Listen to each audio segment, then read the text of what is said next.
Hello and welcome to the sixth Flop 26 live stream. Thank you for watching and many thanks to the supporters of this project. If you're enjoying this series, please help out if you can by donating or by subscribing to the channel, liking the content, and most importantly, please share these conversations. The point is to get people to see them, to show that there is an alternative to the absurdity of the COP26 meeting.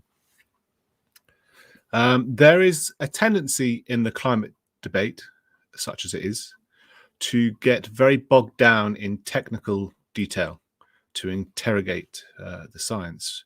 While that is, of course, essential, scientific debates tend to make very little progress, and they can only shed a limited amount of light on things such as the event in Glasgow at any one time.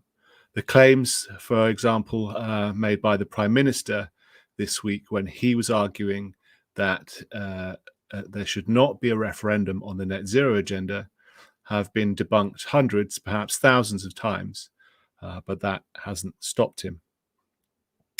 The trick that's being missed here is the historical understanding of how we got to COP26. And what that history shows is far more than just scientific claims being exaggerated and politicians being hoodwinked. It shows when and where important decisions were being made, by whom, for what interests, and for what purpose. It exposes the political reality and the ideological underpinnings of the climate agenda, and it reveals the lie that saving the planet is the beginning and the end of that political agenda. If you're skeptical of the net zero agenda and you want to understand it, and you want to do something about it, if you haven't read my next guest's books, you may well be missing a huge opportunity to advance your understanding. My guest today is Rupert Darwall, author of Green Tyranny, Exposing the Totalitarian Roots of the Climate Industrial Complex and the Age of Global Warming, a History. Good afternoon, Rupert. Welcome to Livestream, and thanks for joining me. Great to be joining you, Ben.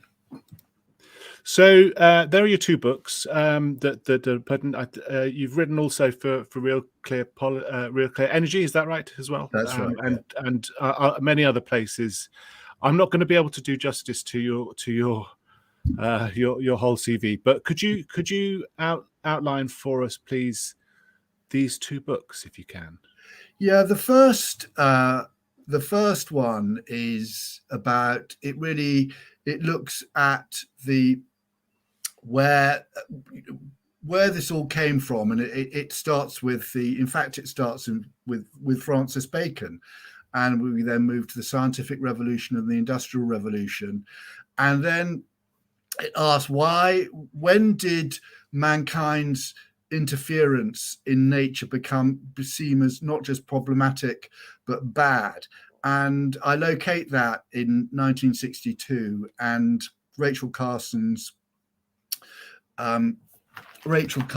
epoch-making book, which I regard as the single most important book of the second half of the 20th century, namely Silent Spring, which from that point on, you can see a change in the whole debate on the environment. I then traced that through the first, what I call the first environmental wave, which peaked in 1973. And in 1972, we had the first UN conference on the environment in Stockholm.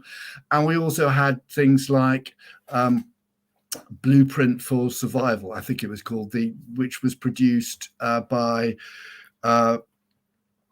Goldsmith's brother, and it was a bunch of British scientists basically saying that we had to have a major recession, we had to stop growing the economy and go into reverse if civilization was to survive. And much of the language one's hearing at Glasgow was actually foreshadowed in 1972. I then take the narrative through the beginnings of the UN process to the Rio Earth Summit of 1992, and then we're on COP26, but COP1, the Berlin Mandate, when Angela Merkel chaired the first COP under the UNFCCC, COP3, Kyoto. We then have Copenhagen. So that's global warming in history. Green tyranny is what I call climbing up the dark side of this mountain, which looks at the Swedish and German angles to this story. The fact that Sweden, I mentioned Stockholm was the first UN environment conference. The Swedish Social Democrats had a vast nuclear power program, and they wanted Swedes to accept nuclear power. So what they did is they conjured up the spectre of coal as the alternative to nuclear. And they first came up with acid rain, and then a couple of years later, they effectively launched global warming onto world politics. But unfortunately for the Swedish Social Democrats, along came the German Greens and the German anti-nuclear protests of the 1970s and the formation of the German Greens in 1980. And they came about absolutely committed to the destruction of nuclear power. The thing that they hate most, more than global warming, more than anything else, is actually nuclear power.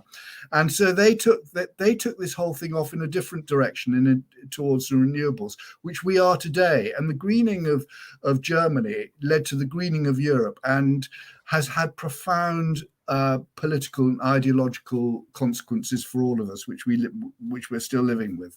So that's basically both books in a nutshell.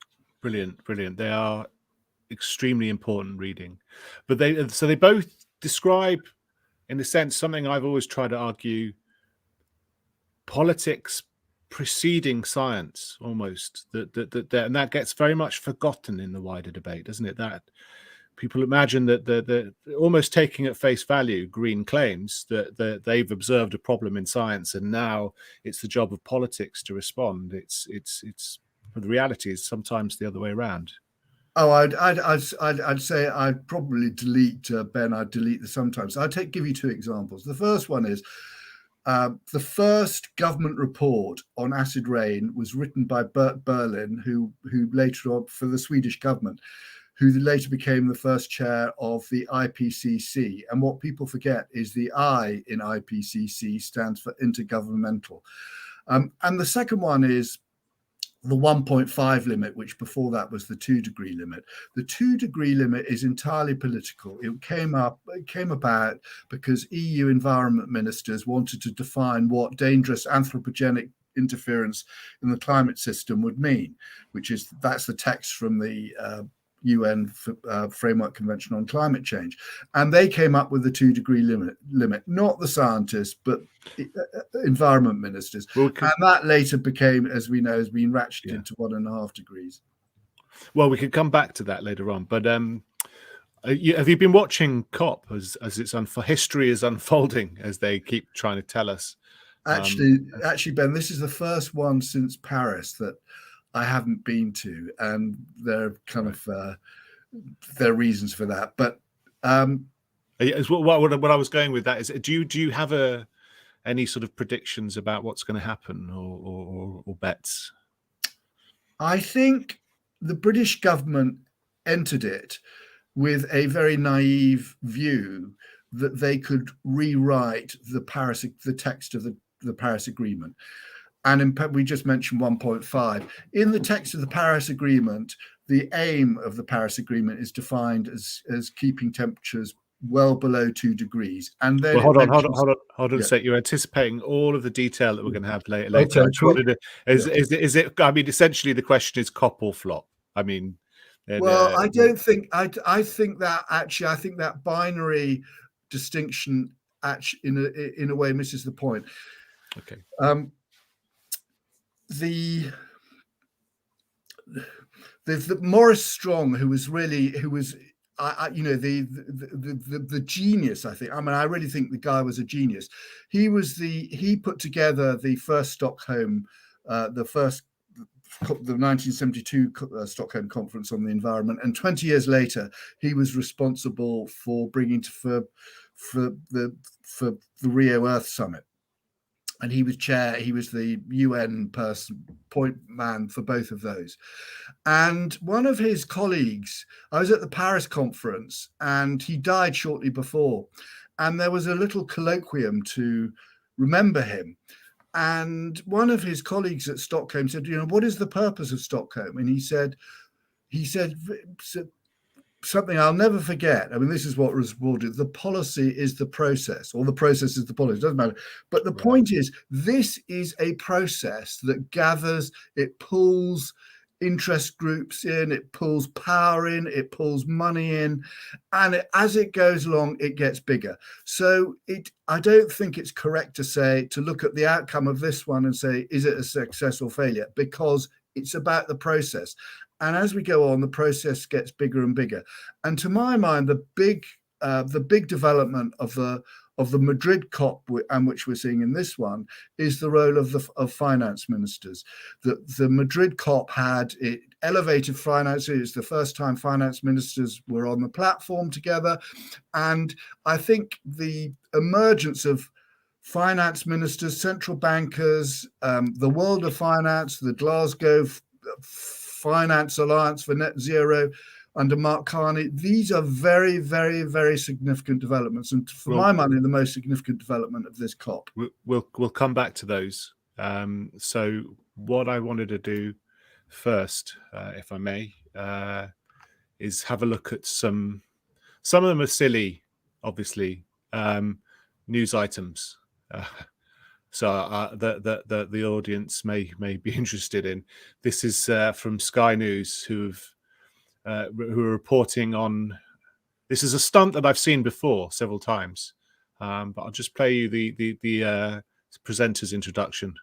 This piece of this iceberg has fallen off a huge glacier in Greenland, and it ended up in the sea and ended up beached. And basically, climate scientists thought, right, let's take this piece of it and bring it over in a refrigerated container. Apparently it travelled all the way from Greenland all the way to Hull in the UK, in the north of England, and it's arrived here, but it's actually shrunk since it's been in Glasgow because, of course, it's melting, and it is a bit of a metaphor, really, for what is going on. It's an example of what's going on. But to tell us a little bit more about it, I've got... Well, they don't tell us much more about it. It's a bit of ice that fell off a glacier, and they spend a lot of time and money bringing it to Glasgow for a stunt, essentially. But it's all metaphor, isn't it? Well, what I bet you Sky News didn't tell anyone is that according to the IPCC sixth assessment report, it reckons with quite a high level of warming that the Greenland ice sheet would disappear over multiple, wait for this, Ben, multiple millennia, right? Multiple millennia. They won't be. And of course, the Greenland ice sheet is often said, as one of those tipping points that is, we tip over into a climate catastrophe. Okay, just remember, multiple millennia. Yeah, it's that kind of symbolic stuff. They just want you to know that it's melting. It doesn't matter. It's sort of they like to omit all quantities, any numbers, don't they? Just, all you need to know is it is melting, and then they're happy. Here's another story. Wrong window. This is a bit more sinister, I think. Nadim Zahawi saying, all children will be taught about the importance of conserving and protecting our planet, with teachers supported to deliver world-leading climate change education. Now, as a historian, Rupert, can you think of any lessons from history on that? Yeah, Ben actually wrote about this a few months ago, and I posed it as a question: is climate change a tool of social control? And I asked, the question arose in my mind because my view is that young people have been royally shafted by boomers or whoever. And we can point to all sorts of examples: the difficulty in getting the housing ladder, student debt, the fact that young people's earnings are basically, have been not growing very much. And then comes COVID, and they have been the worst afflicted, other than school children. They've been the worst hit by government COVID restrictions. And I asked the question to myself, why aren't young people up in arms about this? Why aren't they protesting about their treatment at the hands of their older people and governments and so forth? I mean, if you look at 1968, they were on the streets. And then I looked at, there's an excellent book by the Austrian novelist Stefan Zweig, who wrote a fabulous book called Memoirs of a European. And after the First World War ended, it was like there was a student revolution. The younger you were, the more radical you were, the better.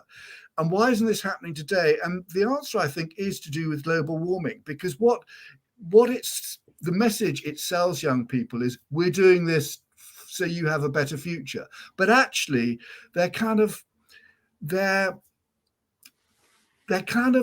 taking away young people's right to protest against what is bad in society, because their elders and their social superiors are saying, look, we're on your side. So it in a way takes the stick of protest away from them. So you've got Greta Thunberg essentially doing what these people want.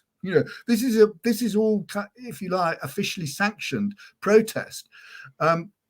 So I think it's extraordinarily bad. I think it's quite, when I say sinister, that makes it sound like it's all, but it's a way of corralling young people to accept their lot. And of course, young people are going to be the biggest losers from climate policies. Unquestionably, they are the biggest losers. The opportunities you and I had, they're not going to have. Yeah. It's terrible stuff. Right. Here's something from COP26, the Department for Peace, whatever they are, however you pronounce their name, are very excited that it's lights out for coal. Here's their little, how they dressed these sort of things up in these infographics.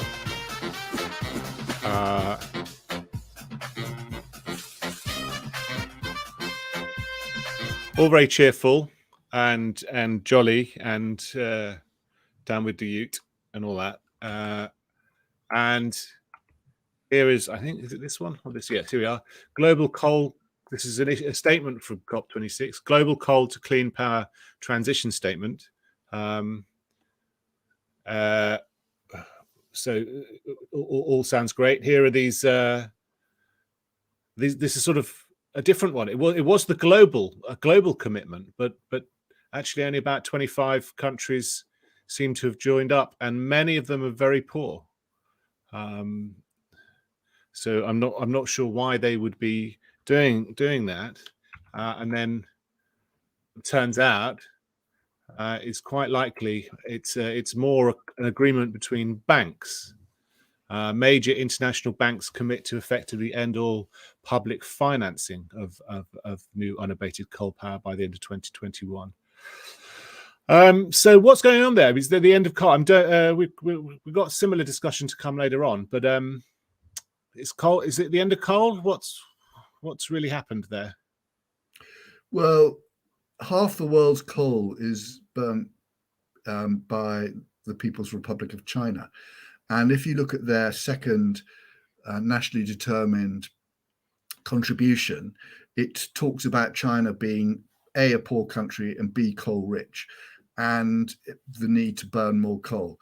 So basically, coal is a fixture for the Chinese economy, as indeed it is for the Indian economy. I mean, India has electricity. India's per capita electricity consumption is about 1/5 of that of China. So it's got a lot of energy growth to do, and it's not going to do that on wind and solar. I mean, it's just not possible. And natural gas, which has many advantages but has many disadvantages. Most of all, it needs very expensive infrastructure to transport it round. It's not as easy prime energy source as to handle as coal.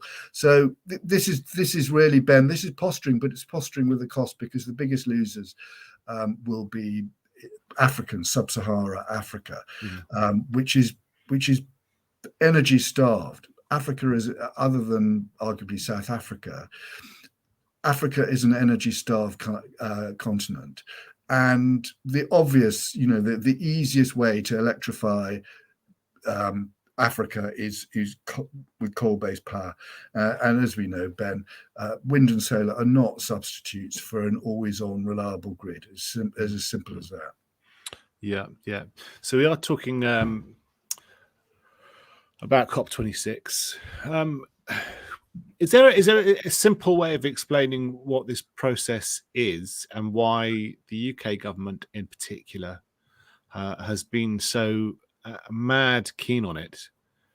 You mentioned earlier that the last significant meeting was Paris, which set the aspiration of limiting global warming to 2 degrees. So is it as simple as some vanity or prestige? Is Boris trying to steal a march on Macron and the French? Well, what's the significance of these developments? Well, the significance of the Glasgow COP is that it's the first. Let's go back to the point about the Paris Agreement. Is in a way it's the agreement to end all agreements, because before you had Kyoto, you had the Kyoto Protocol, which was a deal by which so-called Annex I countries, which are basically the developed world, bargained amongst themselves and haggled about the emissions cuts that they would agree to in an international treaty. And the key thing about Kyoto Protocol is that it excluded the developing world. And that was decided at, I mentioned COP1 under Angela Merkel, the so-called Berlin Mandate, under which the developing world, the G77 plus China, only agreed that there should be progress on the condition that there would be no new obligations placed on them. So the outcome of that was the Kyoto Protocol. That failed. Ultimately, it failed because it excluded the major emitters, and therefore America didn't sign up to it. So the next one was the 2009 Copenhagen climate conference. So it's a long way between 1997, if I remember rightly, and 2009. Well, actually, it doesn't. It's just maybe it just seemed like a long way as I was getting older. But it was only a decade or 12 years. Is that right? And that's when Gordon Brown said there were X number of days to save the planet, and the Prince of Wales said much the same thing. And the Copenhagen Climate Treaty was going to be one in which which would cover not just the developed world, the industrialized world, but also the major emerging economies, including China. And then what happened at that conference, so there was a text circulated and there were square brackets for the cuts and so forth. And then what happened was the China, India, Brazil and South Africa said no. They vetoed the Copenhagen Climate Treaty, which is the reason why there is no Copenhagen Climate Treaty. So the next attempt came with the Obama administration. It was very much crafted by the Obama administration. They reached out to Beijing. They understood that to have any kind of global treaty would require the Chinese. And they came up with this new architecture. Instead of going for a multilateral approach, they go for sort of formalized unilateralism in the form of national determined contribution. So each country would come up with its own pledge. And the only thing that Paris requires countries to do is, first of all, to submit nationally determined contribution, and that each successive one should have more ambition than the previous one. And what Paris did paradoxically is take away the drama of climate conferences, because once you've got agreement on the Paris Agreement, it's basically up to each individual country to come up with its own commitments. So there was always a big question mark what Glasgow would do. What was the point of Glasgow? And what the British government said, well, this is the second generation of NDCs, nationally determined contributions, and we want everyone to pump themselves up to do really, really big, ambitious NDCs. They also slipped in the idea that they would rewrite the text or change the text of the Paris Agreement to increase the importance of 1.5 degrees. So the British government invested quite a lot of capital in doing that, and it's quite evident that that's not going to happen. And in fact, it should have been evident from the word go that wasn't going to happen. I mean, it showed a great deal of naivety on the part of not just Boris Johnson, but the British establishment. They just didn't really have a grasp of the history of these climate negotiations, putting it brutally. Right. And so, excuse me, the movement from 2 degrees to 1.5 degrees. I mean, you sort of mentioned a few clues as to the answer. Sounds to me and to some people like a ratcheting effect. This is this squeezing, and you've talked about the inevitability of the UNFCCC process. Almost like I was thinking of it sort of like a singularity, essentially like a black hole that pulls everything in. But what really is driving that process, in the sense of, is it salami slicing the world into something determined, or is it sort of more complex and more chaotic than that? This always inevitable push, and what I'm thinking really is that whenever there's been a policy announcement by any government or anything, and we're seeing it now with Greta saying blah blah blah, and you can stick your climate crisis up, whatever she's doing, you can't please a Green. So what's driving that? Well, I wouldn't say that. I think it's more. I don't think it's like it's, when you say what's driving it. I mean, what happened was after the Copenhagen, flop, which was a genuine flop. You had Cancun, and what happens after a setback? There are signs of, you always have renewed ambition, and the renewed ambition came in the form of looking at 1.5 degrees. And then at Paris, what you had is a sustained campaign from small island states saying, well, we've got to, we are in the front line of climate change. And you might remember the president of the Maldives had conducted a cabinet meeting underwater. They all had scuba kit on. That was in fact just before the Copenhagen climate conference. And so the small island states have been campaigning for 1.5. And Ben, it is totally spurious. They are not on the front line of climate change, in that, first of all, the Maldives and other low-lying islands are formed by the slow, coral atolls are formed by the slow subsidence of the ocean bed. And this was something first understood by Charles Darwin when he was on the Beagle in the 1830s, right? And in fact, as any climate scientist will tell you, that global average temperatures have risen far more over land than they have over oceans. So on both counts, that's absolute rubbish to say small island states are on, but they're the sob story. And so you get politicians like Emmanuel Macron talking about these islands disappearing under the waves. It is a completely fictitious, fraudulent sob story, but it worked. So at Paris, you had these little demonstrations going around. COPs are like giant trade fairs. They're the trade fairs of the climate industrial complex. You have these little chalets and there's absurd little made-up demonstrations, people chanting 1.5 to stay alive. And so it got written into the text, and what the British government foolishly wanted to do was to elevate the 1.5 to justify net zero. And the other thing, Ben, I should say, you mentioned a ratchet effect. So to give you an example of how it worked, 1.5 is mentioned in the text of the Paris Agreement. The COP21 Paris also just said we will ask the IPCC to do a report on 1.5. So the IPCC does a report on 1.5. So the text of the Paris Agreement also talks about getting net zero, a balance between anthropogenic emissions and sinks, in the second half of the 21st century. Okay. The IPCC does a report and says, well, if we want 1.5, it means we need to have net zero by 2050, not the second half of the 21st century, but by 2050. So that's how net zero by 2050 has come about. It has no legal basis. There's no legal basis. It is something that the IPCC dreamt up with, and its carbon budget. There's a report I wrote for the Global Warming Policy Foundation on the carbon, which includes looking at the carbon budget. And it's a lot of smoke and mirrors stuff in there. And that's how they basically came up with net zero by 2050. It's just a complete sort of fabrication.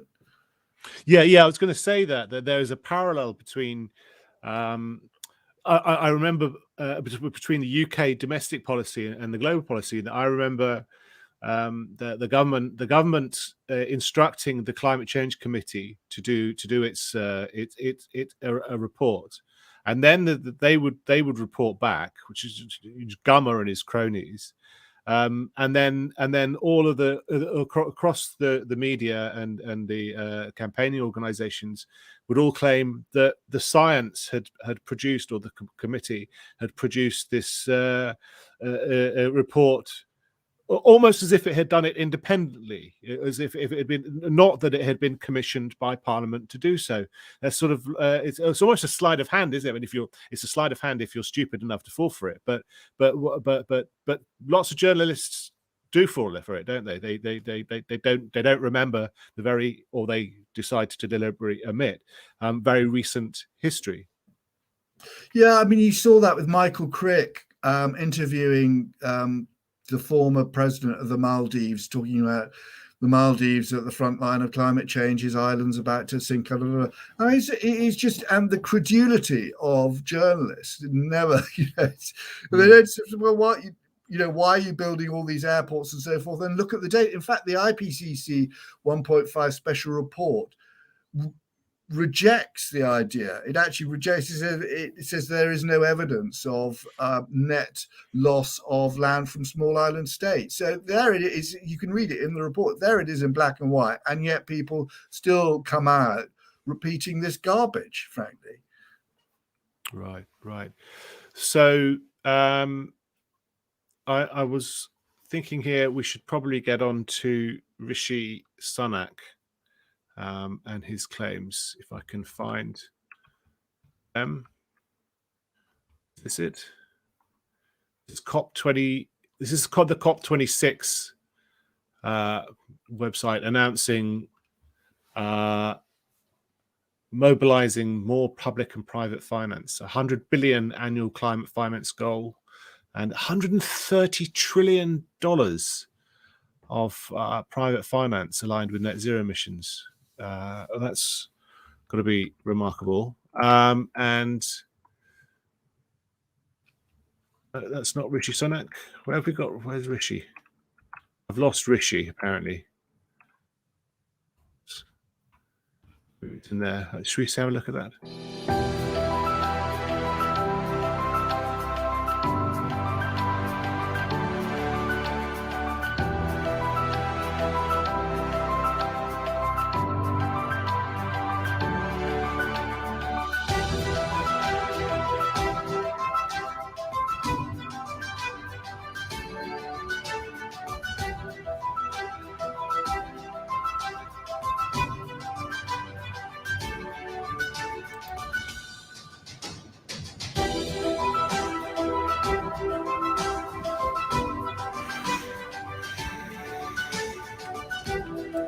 Yeah, that's all very interesting. I'll see if I can find. Sorry, I apologize, everyone. There's Rishi. It was yeah. Let me pay an enormous tribute to Mark Carney for his leadership that is delivering results.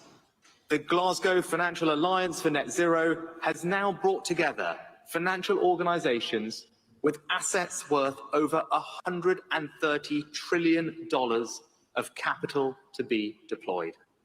This is a historic wall of capital for the net zero transition around the world. What matters now is action to invest that capital in our low carbon future. To do that, investors need to have as much clarity and confidence in the climate impact of their investments as they do in the traditional financial metrics of profit and loss. So our third action is to rewire the entire global financial system for net zero. I think you may be able to explain it better than Rishi. What does rewiring the global economy to net zero mean? Well, Mark Carney, in a very important article in the FT last weekend, talked about the global financial system being entirely focused on net zero. And Rishi Sunak mentions it, the 130 trillion to be entirely invested in net zero. And to my mind, this is there is a real big push to not just a line that makes it sort of sound rather rather passive, but to use the financial system, use people's savings to deliver net zero, to be invested in net zero and to be pulled out of fossil fuel companies and so forth. And I think this is immensely problematic. I think Sunak's speech is probably the most reckless ever made by a British Chancellor of the Exchequer.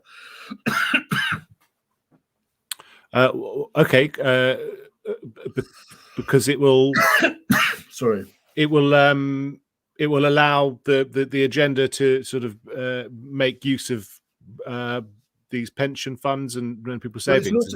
Ben, it's not allowing them to make use of. Ultimately it'll be about forcing pension funds and banks and so forth to solely invest in climate favored activities and reduce their exposure to ones that are disfavored.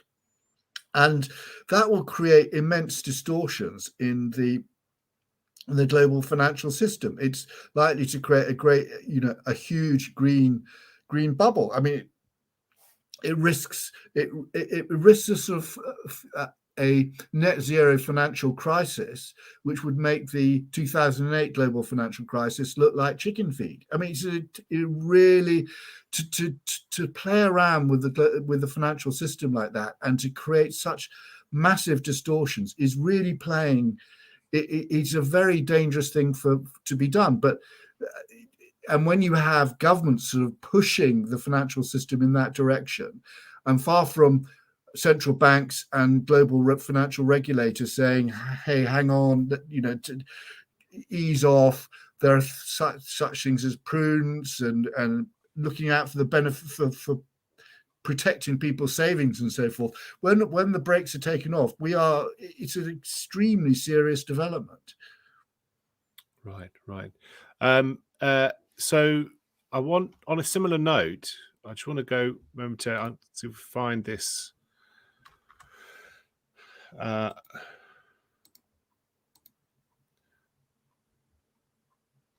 Boris Johnson on the Doom machine is what I'm looking for. Here we go.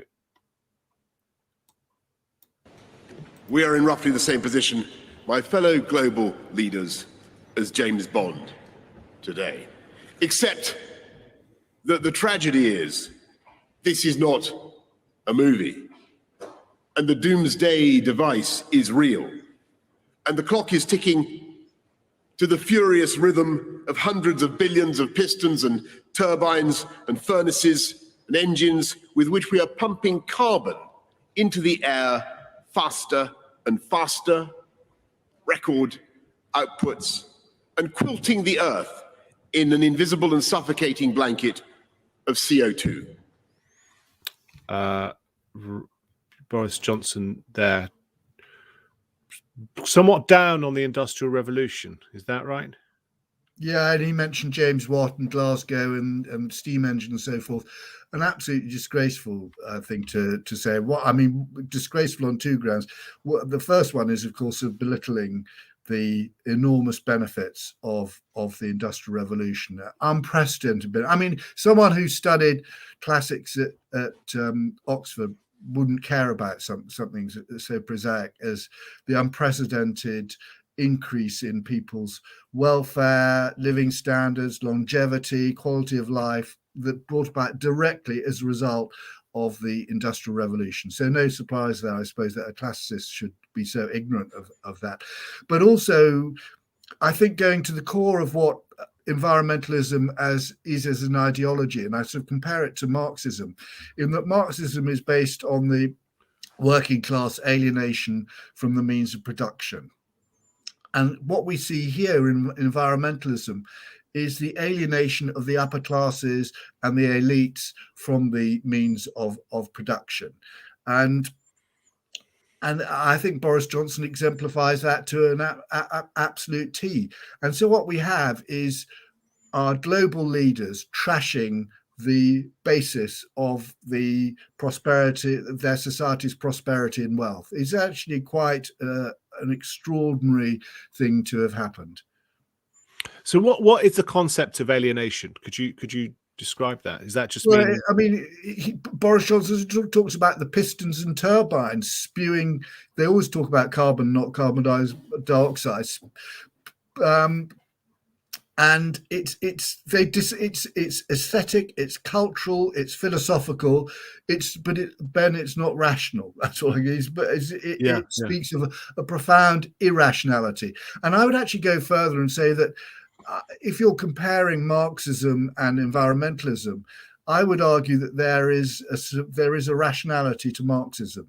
Ultimately, Marxism is a product of the Enlightenment. Environmentalism is a product of the anti-Enlightenment, of the reaction against the Enlightenment. It's a reaction against industrialization. Marxism was that famous in the Communist Manifesto, is a praise of what capitalism has done.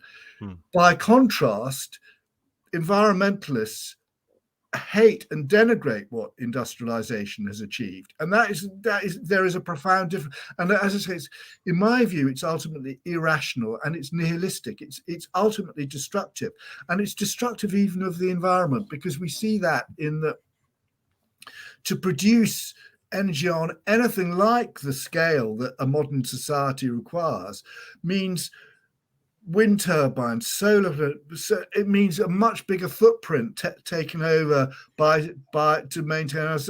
If you're into bioenergy, it means you need to have more crop. You need to farm more to grow crops that you then that burn. Obviously, burning stuff that you get out of the ground, whether it be coal, gas, or oil, has a much lower impact than turning farmland over to grow crops for bioenergy. I mean, this is so obvious. So ultimately, environmentalism, as I say in my first book, it's the army major in Vietnam who said, to save the village, we had to destroy it. It is an profoundly irrational, nihilistic ideology. And are its sort of advocates? I always think of Prince Charles in this sense. Are they aware of it as such? Does this sort of resentment of industrial society just coincidentally align with the interests of a sort of a feudal?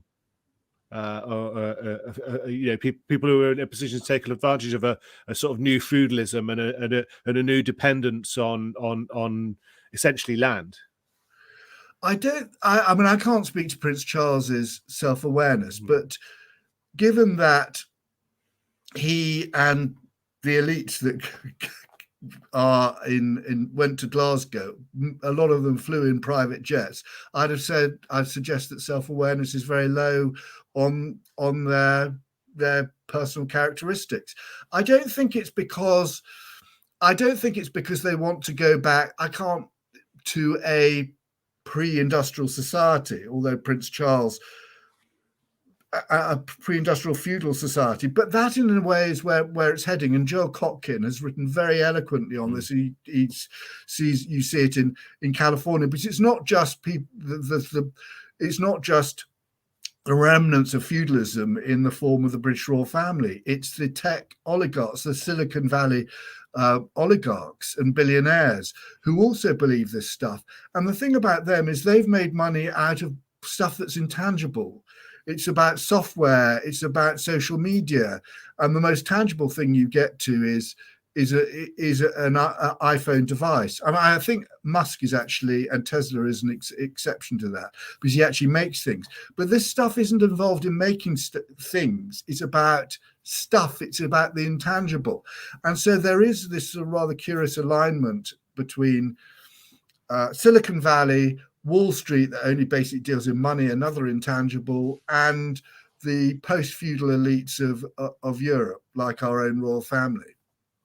Yeah, I was going to go to something similar on that point. That the answer that big capital seems to have to all this is this ESG movement or movement or product, I suppose, rather than movement, isn't it?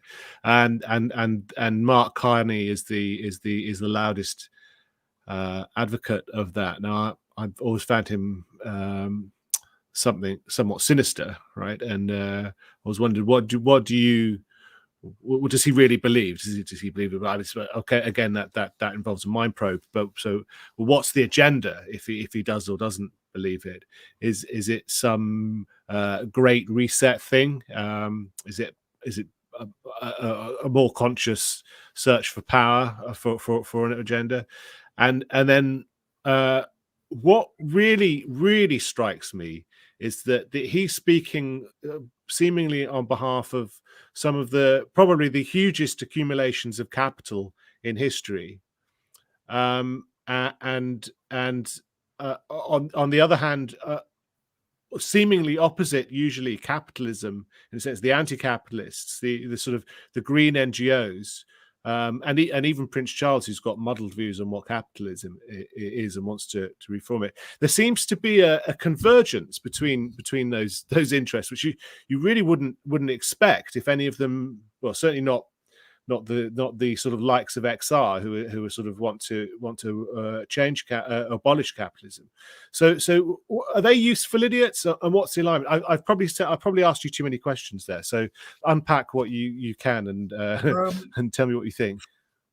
I think Mark Carney is someone who believes that capitalism he is an anti-capitalist. I mean, he believes in capital, but not capitalism, and he believes that capitalism or capital needs to be guided by bureaucrats like himself, who understand the future and understand investment than speculators and capitalists and so forth. So he's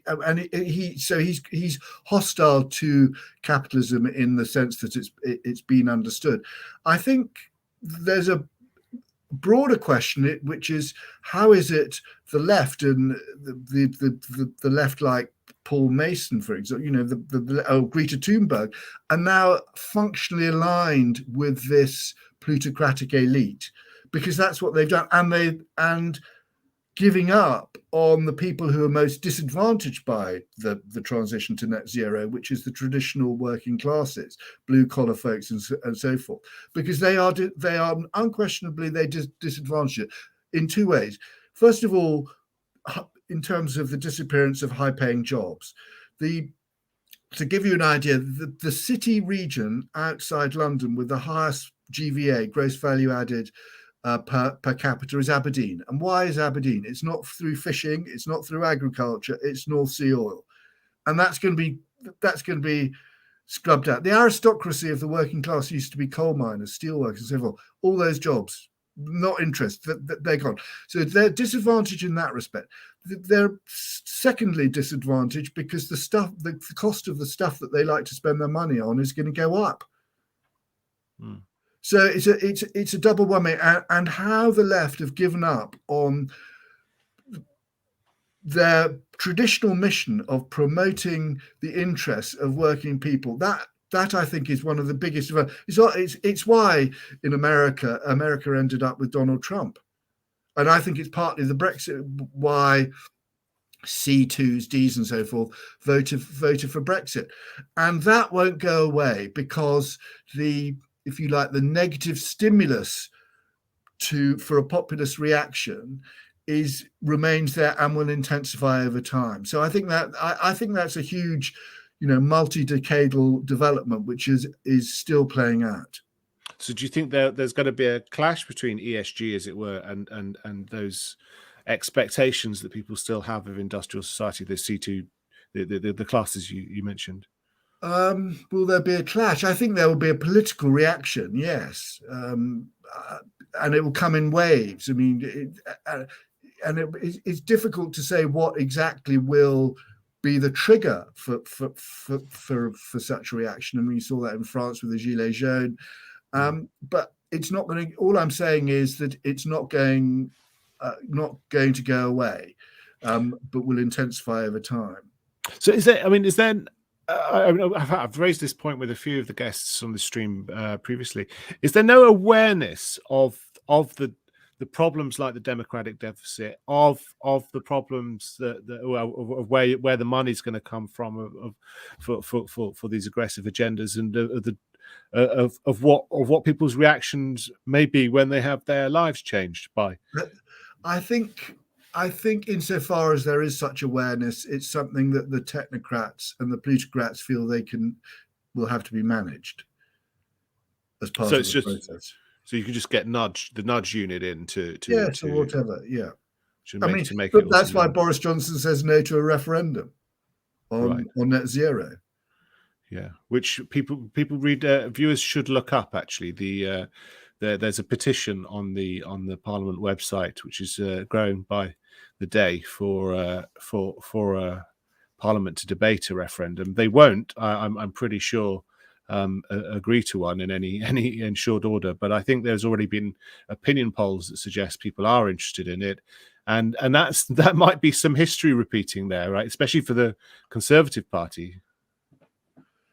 I think net zero, for the reasons I've actually partially said, I think net zero is a much, much bigger threat to the Labour Party, as was Brexit, than to the Conservative Party. What will happen? The Conservative Party, if public anger and it will be through things like energy prices. If you look, people say, well, the 2019 Conservative Party manifesto, net zero is all there. As someone pointed out to me on Twitter, when you actually read the damn thing, it talks about plummeting energy prices, right? They're not plummeting, are they? Right. So as people find, as inflation goes up, as energy costs spiral, as people's standard of living gets squeezed, there will be a reaction in some form or other. And all I'm suggesting is it's much easier for the Conservatives to profit from that politically than it is for the Labour Party, because what will happen is that the Conservative Party will eject Mr. and Mrs. Boris Johnson, but it's virtually impossible for Labour to give up on net zero, because it's the middle class elements, the left middle class elements, basically control the Labour Party now more, in the constituencies and so forth. They're addicted to net zero, and so you have this huge split in what was in the traditional party of the left. Right. Yeah, no, I was just thinking more of David Cameron's problems with UKIP demanding the referendum and him constantly refusing. That's the sort of, I'm not necessarily to. Yeah, but I think, where's UKIP now, and where's the Conservative Party in Parliament? Okay. So I don't think it's an existential threat to the Conservative Party. So do you think it's fair enough to draw a parallel between? I mean, is the European Union a similar project to the UNFCCC development in a sense that it's sort of supranational, that it's essentially a system of bureaucracies? Is that analogy a fair one? Well, I don't think formally I don't think it works, because the UNFCCC, there isn't a court, there isn't primacy of UN law over domestic law and whatever. So the things that made the EU unique aren't there. But in terms of its effects, the effects of climate policies on people's lives, they are far more intrusive far more damaging, far more. They will have on standard living and so forth, what you can eat, what you can, much greater effect than membership of the European Union. So yeah, I think it was I think there will be a reaction to it, but how it manifests itself and the timing of that, that's the future. And is that going to be worse after it's sort of been created? It's been quite frustrating for us commenters, I think, for pointing out what's at stake and what the ambitions are very difficult things to communicate. So essentially, people don't know what's coming with net zero. I mean, I still talk to people, say, well, they're going to take away your internal combustion engine, and there isn't going to be a light unless you're the sort of person who has a new car every couple of years. There isn't, or if you're like me and you have a 10 or 15-year-old car, you're not going to be in the car market, right? People still don't believe that they're going to ban boilers, natural gas boilers, all the consequences of that. So it's a very difficult thing to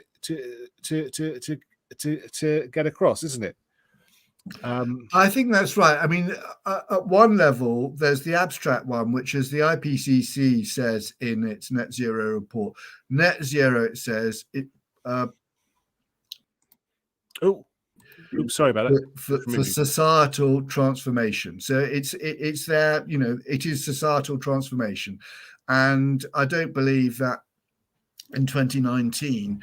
People voted for Labour, Liberal, and Conservative for societal transformation, and it wasn't set out as being about societal transformation. But it requires a profound transformation of the economy and society and so forth, and the way people live their lives. But there will be trigger points. You can't argue with your electricity or gas bill when it comes in. It will be something like that, or it will be the lights. It will be power outages. There will be stuff that happens that will trigger a change in public attitudes. But I agree with you fundamentally that it seems abstract, and also it seems good because politicians talk about carbon. I don't think people know what carbon dioxide is. The vast majority don't have a conception of carbon dioxide. They don't have Yeah. Well, look, I think that's a good point to leave it on, or gloomy though it may seem to be. So thanks very much for joining us, Rupert. Please stay on the line, and I thank the viewers, and we'll carry on the chat. Thanks everyone for watching again as ever, and thank you to the supporters of this project. That this wouldn't happen without you. Tomorrow. It's at 8 p.m. We're going to go back to the normal, usual time. Is Professor James Woodhisen, and we're going to be talking about what's happened over the week and his views on innovation. He's written a book on energy innovation, which you must check out. So see you here tomorrow at 8, and thanks again to Rupert Darwall. Have a good day. Bye-bye.